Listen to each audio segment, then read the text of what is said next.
And then we got there and we brought like a van and we're like, oh my God, we don't have enough lights for anything. It is so dark in here. We had like 4 tube lights. I have it all planned out in my brain. It'll be fine.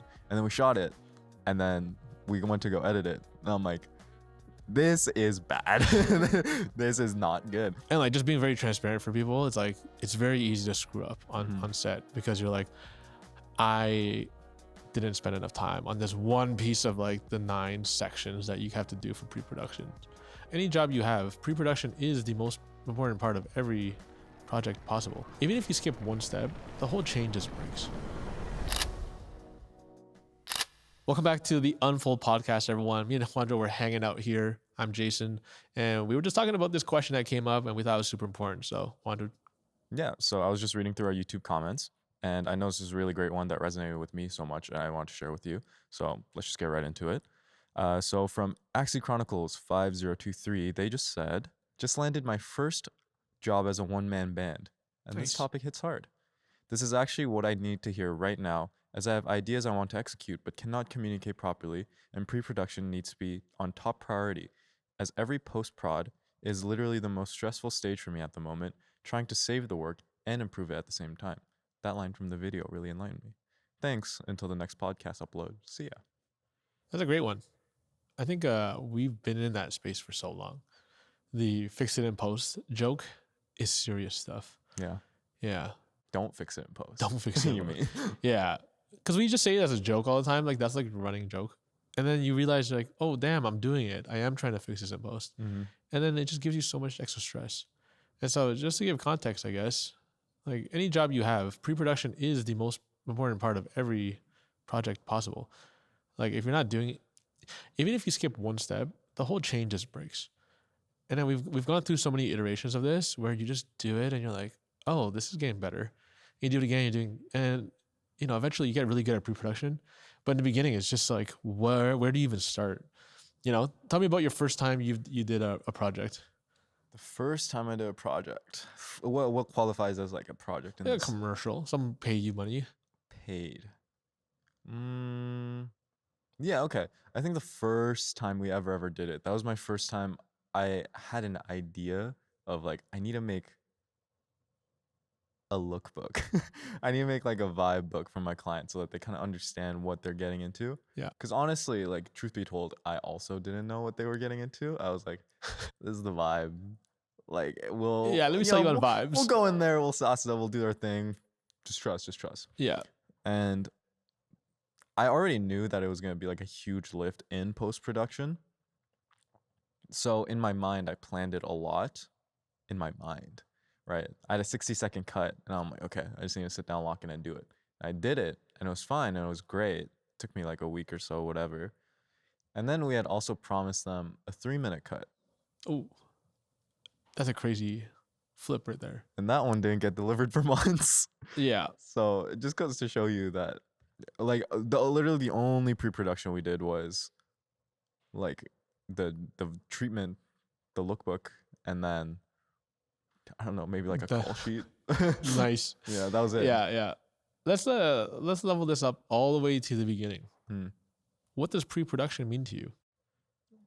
Right now or back then? Back then.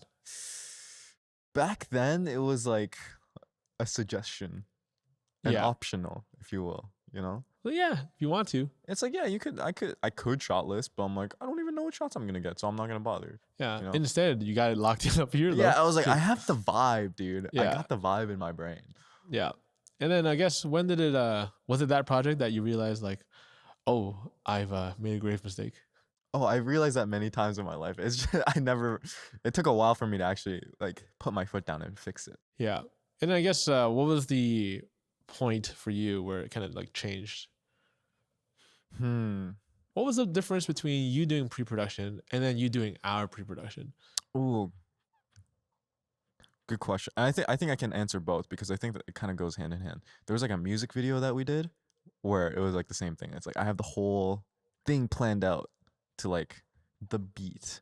I have it all planned out in my brain. It'll be fine. And then we shot it, and then we went to go edit it. And I'm like, this is bad. This is not good. And it never came out. I was really sad about it because like.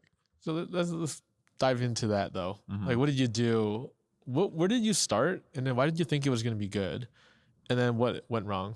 I think I trusted my brain too much, and I was like overly confident that it would be good. Like what I was seeing in my brain was good. You know what I mean?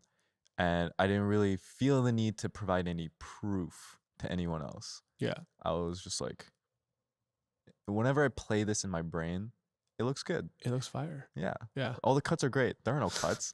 Yeah, The it cuts are just flows non-existent. perfectly. Yeah. It's fine. Yeah.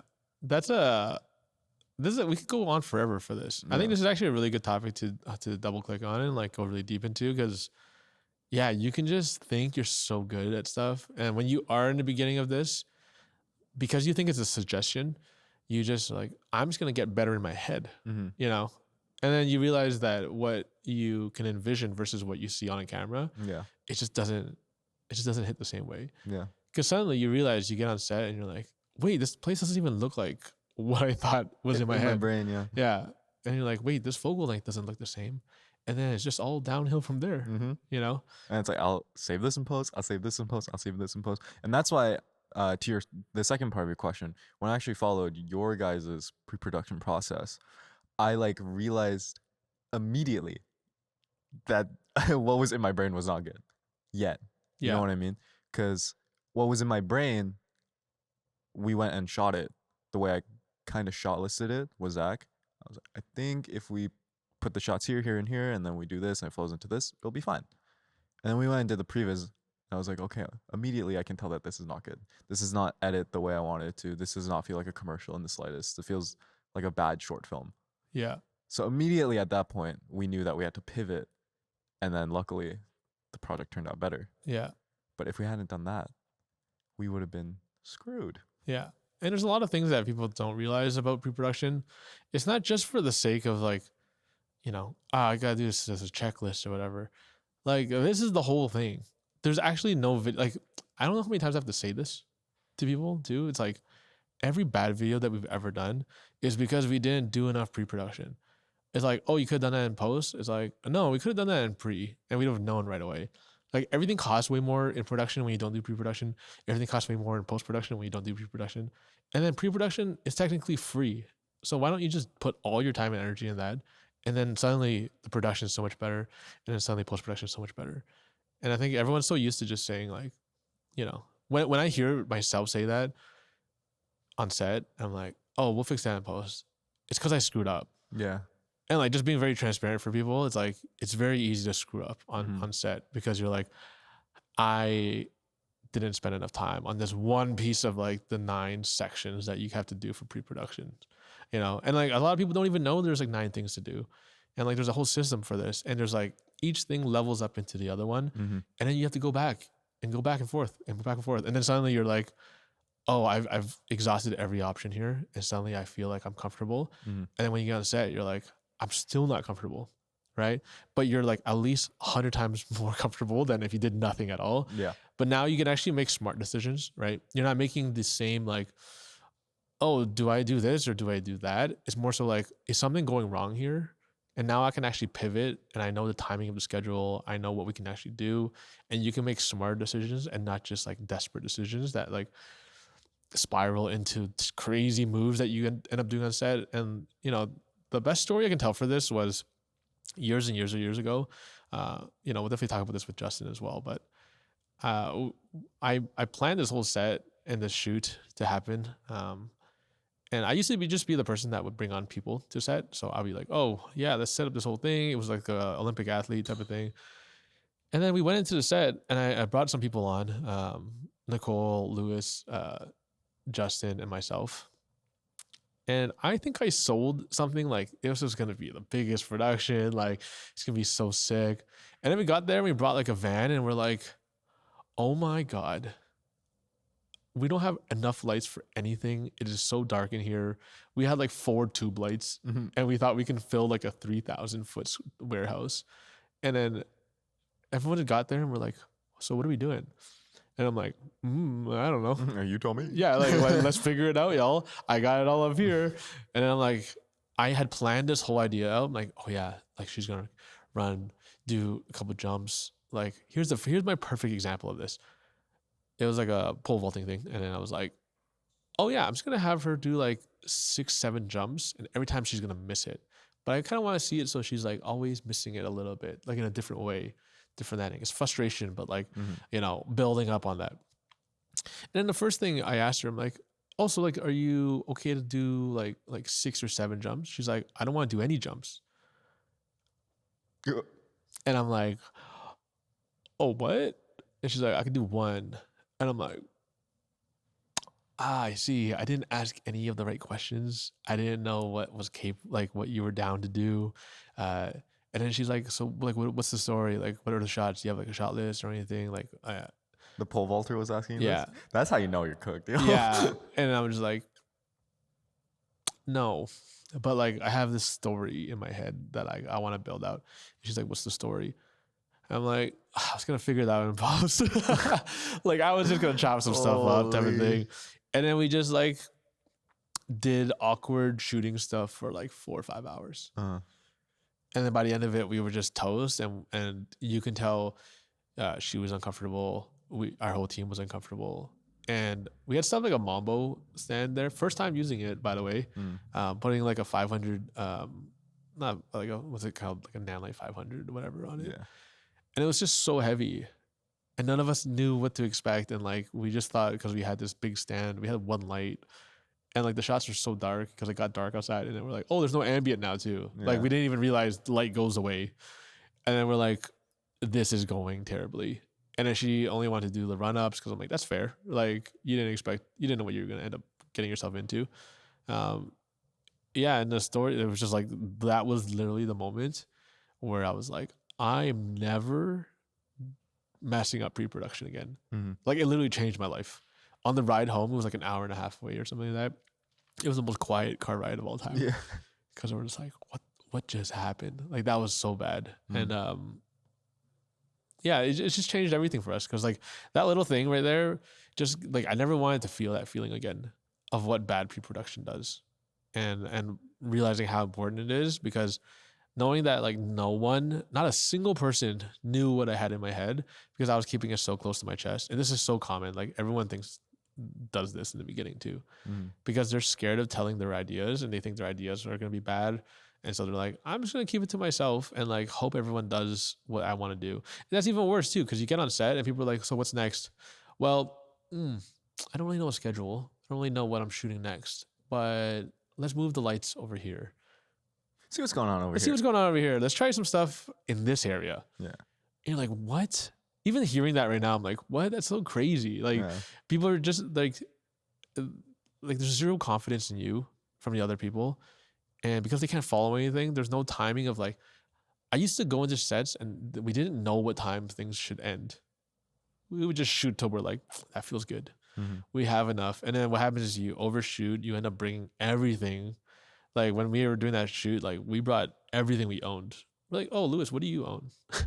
Like, Nicole, what do you own? Bring it all. Yeah, let's bring that. Yeah. And I think for all of us, that was the one that was like, whoa, that was bad. Like everyone was trying to like hype me up too. Like, oh, the way you handled that was so good. I'm like, no. Like we were there? We were in that situation. Like these were the people that were there, right? Yeah. Because like when we started talking to like the athlete and they're like, yeah, she was like not happy. And I'm like, yeah, but me saving it isn't the good thing about this, right? It's like I put all of us in that situation because I messed up from the beginning. And so this kind of leads to everyone right now as well. Like if you're very uncomfortable with the pre-production process, spend time learning the pre-production process. Like the things that are super uncomfortable, double down on it, right? Like figure it out, find mentorship, find whatever it is to get you to that place, because it's so easy for you just to be like, yeah, I don't really need a location scout.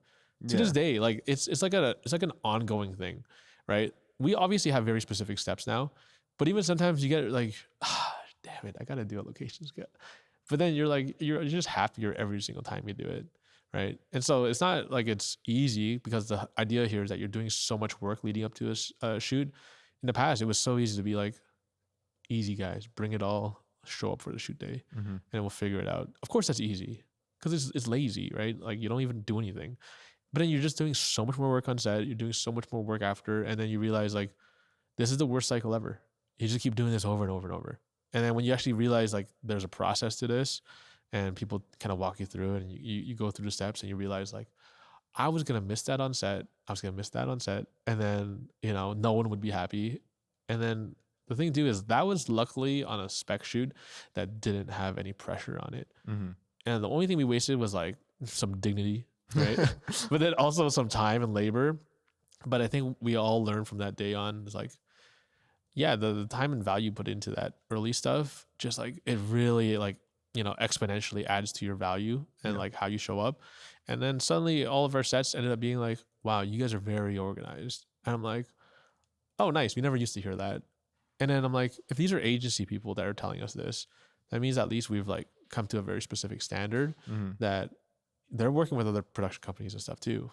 But if their stuff isn't even organized, then it's like, there's always a scale everywhere. And so we've kind of like catered this towards ourselves over the years to really dial it in. But in most cases, like in the beginning, it's just like, I heard we do a call sheet.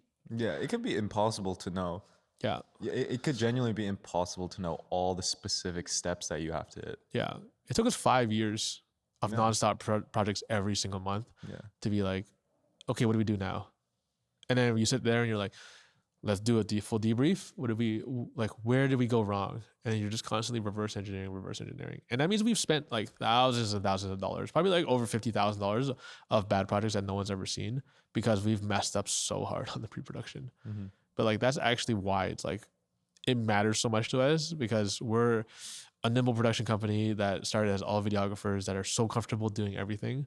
And then now getting to a point where we're like, oh, it's just 1, 2, 3, 4, 5, 6, 7, 8, 9. Like just go through the process. Yeah. And it makes it so much easier because now you can schedule that out, right? And then you know exactly how to like communicate with your clients. And that's the biggest thing that this all leads towards. It's just really just transparency and communication. And when your clients are happy, when you're happy, when your team's happy, like everyone just knows what to expect. Because I can't imagine at this scale now going to like $100,000 plus project and being like, you see all these people, these 30 people that are waiting for our just directions and stuff like that. Good luck. We're just going to figure it out, right? It's like everyone through the entire chain now knows exactly what to expect, when to expect it.